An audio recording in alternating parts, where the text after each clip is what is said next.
Hey everyone, welcome back. Today we have a replica Beskar prop from the Disney Plus show The Mandalorian. The prop itself, you'll see here, this is a piece of aluminum that has been milled with some details. Let's see if we can focus in on some of that. And you can see the Imperial cog here. You'll see some nice mill effect details. You'll see some raised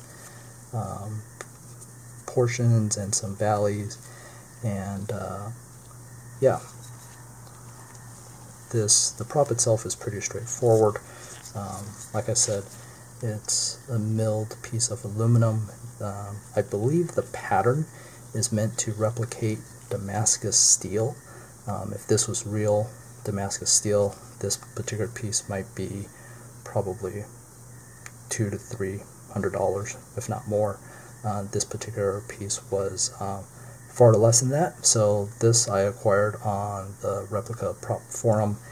I believe it was around $35 or so. Not entirely sure, but I'll put a link for the run in the description below. But the prop itself is pretty straightforward. What I'm going to show you guys today, and this is why I'm filming this in my garage, is how to weather this using aluminum black. So let me get some things set up here and we'll get right to it. What you'll see here on the right is basically a tray of water, and we'll be using that water to neutralize the aluminum black so that the reaction will stop, and show you how that all works.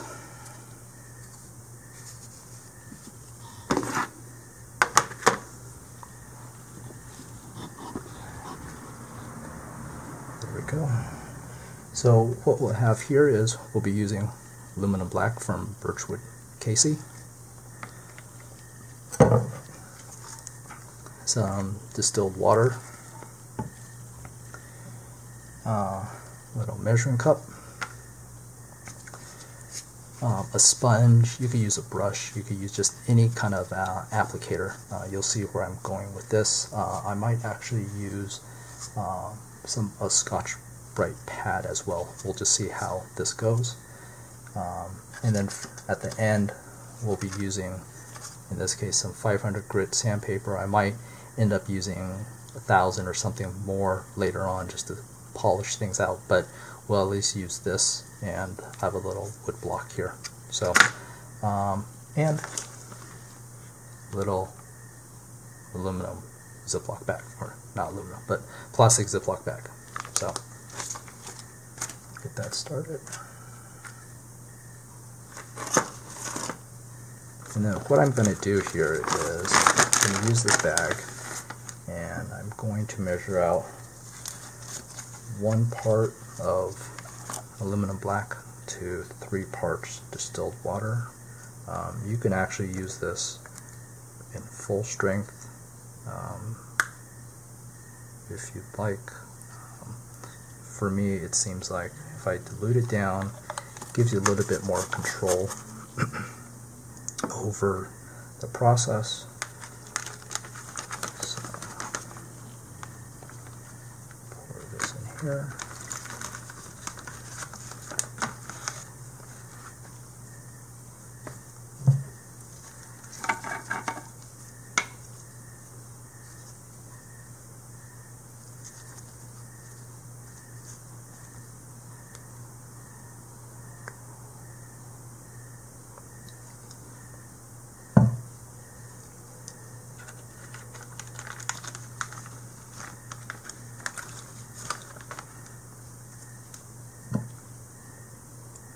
So when you're working with an aluminum black, just make sure you're in a well ventilated place. In this case, I'm in my garage. The garage door is open, the side door is open. You can see I'm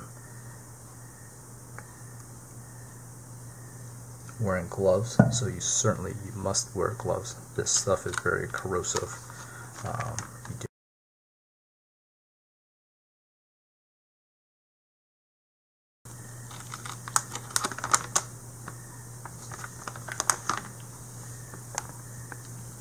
Not sure if you could hear it, but you could hear the aluminum black working, starting to blacken up everything. Swirl it around.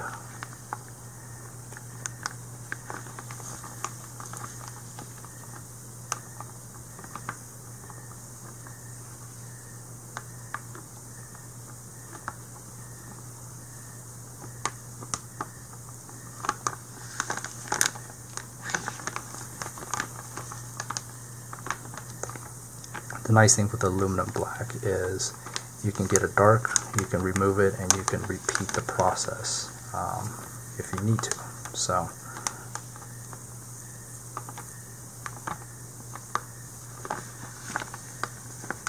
and this is a reaction where it does generate some heat, so you could feel it, and maybe you could hear it.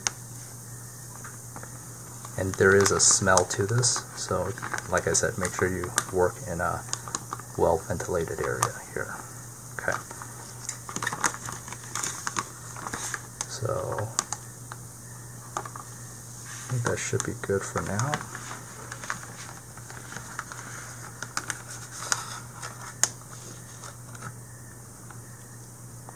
That's basically what it looks like. You can see it gets real. You just go through. What I like to do is I just start rubbing it in. Make sure that it gets all the little nooks and crannies. And with this, I'm using just a little piece of foam I had left over. You could use a paintbrush. You could use pretty much just about anything. Just don't use anything metal. Obviously, that'll cause it to darken as well. So you kind of spread it around. This really does give off some interesting odors here. Okay, so this is my first pass. Okay, we'll dump it in the water here.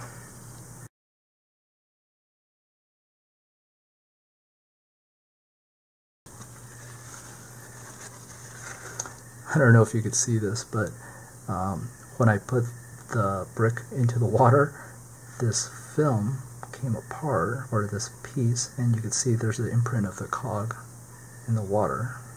That's not the brick, that's the water. See, it just breaks up. It's kind of interesting. Actually never seen that before, so now we'll take this out.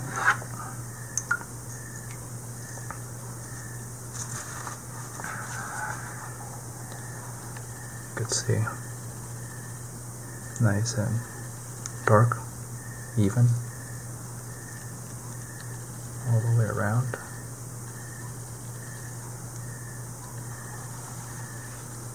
And we'll pat it dry.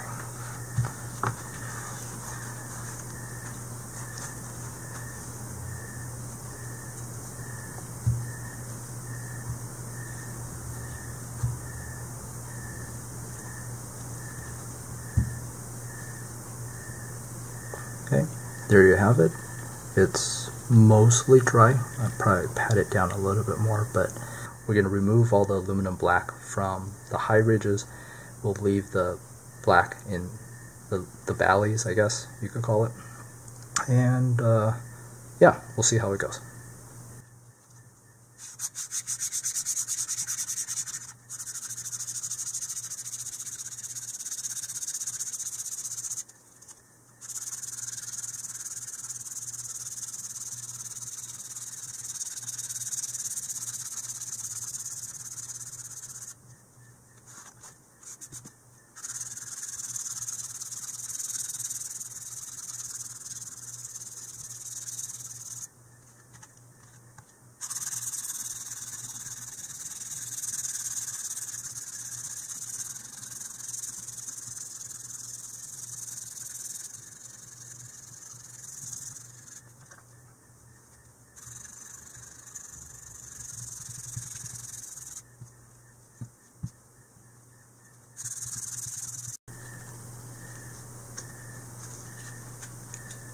Alright, decided to switch to 250 grit. sandpaper just to move this along a little bit quicker.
See how messy this process is, so make sure you're not doing this in your dining room or inside of the house because the wind fumes are just terrible. You need to be in a well-ventilated place, and you can see how messy it is.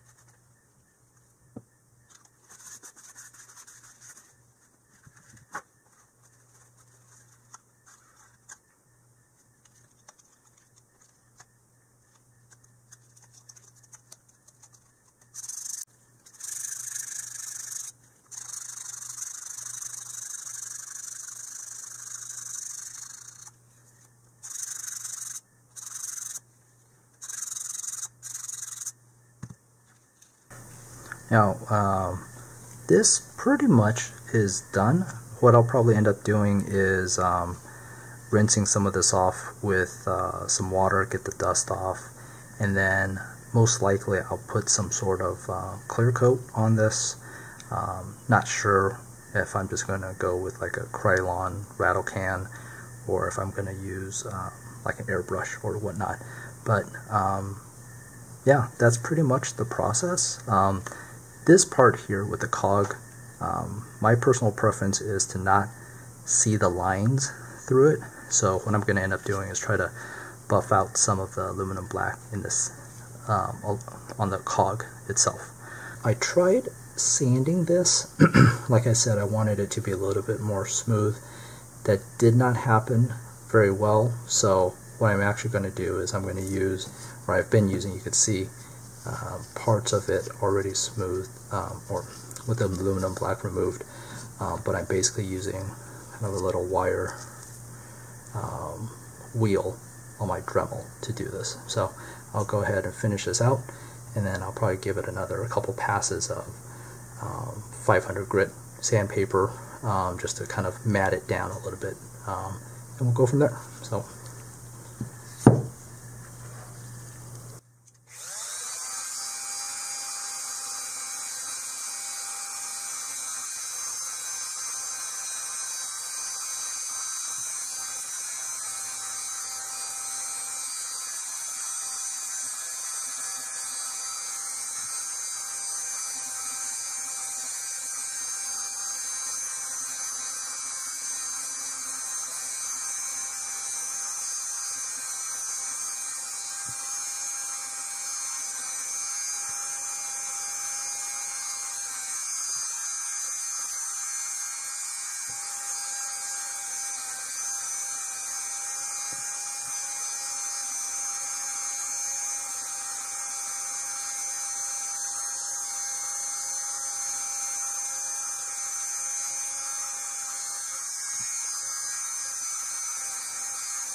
Alright guys, I think that looks pretty good, so I'll just do a little bit more cleanup here, and we'll see where this takes us.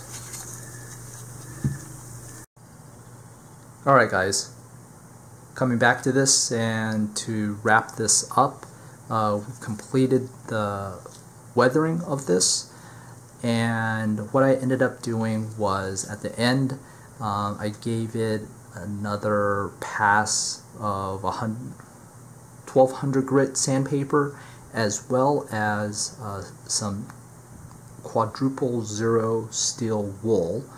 And so I'm going to tell you why I use both of those. So the sandpaper, and you saw I used the block of wood, that helps get rid of the aluminum black on the ridges. But what I noticed was that the valleys were still a bit dark overall. So I didn't want to use the sandpaper because it's really hard to get into it.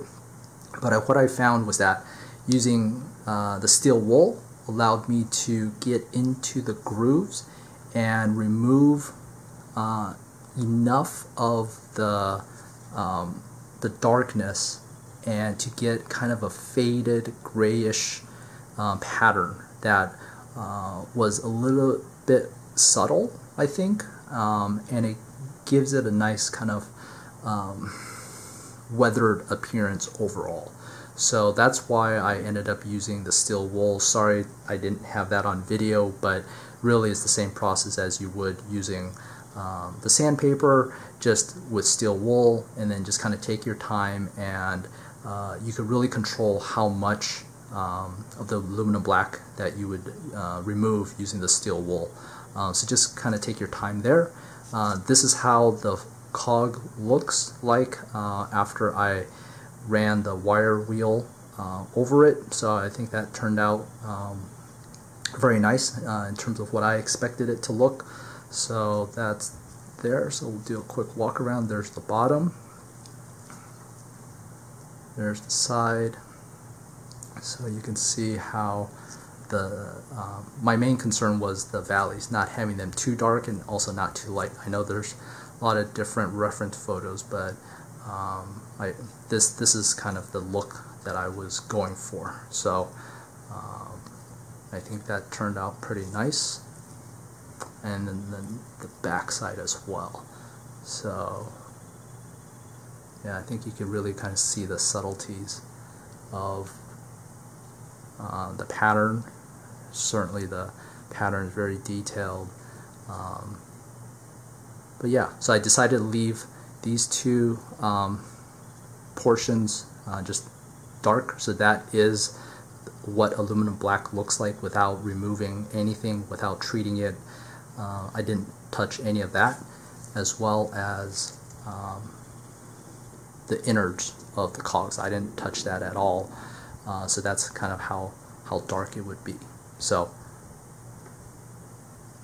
anyways, one last look at everything. I think things got blended pretty well. The lines are very well defined. So I think this ended up being a pretty decent prop. I'm happy with the way it turned out. I know shipping times were a little bit long from Russia, but I think shipping times worldwide is a challenge these days. But luckily my corners came out fine, no damage there, and I just got one small nick right up there. But that's how it is. So hopefully you guys enjoyed the video and you found this to be helpful when you're weathering your Beskar prop. I know these will become, I'm not sure if Dennis will be doing a second run of these, but I think I've been seeing more and more of these being available to the public, so you'll likely be able to find them from different sources.